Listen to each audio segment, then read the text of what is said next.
नमस्कार, मी सुनीता सुरेंद्र थोरात, देवळाली प्रवरा, सार्वत्रिक निवडणूक 2025-26, प्रभाग क्रमांक 4A, अनुसूचित जाती महिला येथे उमेदवारी अर्ज आज भरलेला आहे।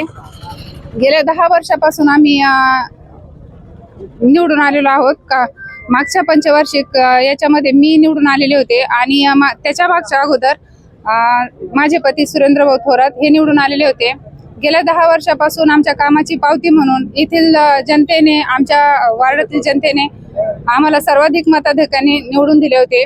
जेव्हा माझे पती सुरेंद्र भाऊ थोरात हे उभे राहिले होते त्यावेळेस ते पण सर्वात जास्त मतांनी इथे निवडून आले होते आणि मी मागच्या पंचवार्षिक मध्ये उभी राहिले तेव्हा मी पण सर्वात जास्त मतांनी इथे निवडून आले होते। आणि आता मला विश्वास आहे की आम्ही मागच्या 10 वर्षामध्ये जे कामं केलेले आहेत त्या कामाची पावती म्हणून आमच्या मतदारांवर आमचा पूर्ण विश्वास आहे आणि आम्ही सर्वाधिक मताने परत निवडून येऊ आणि हॅट्रिक करू असा मला विश्वास आहे।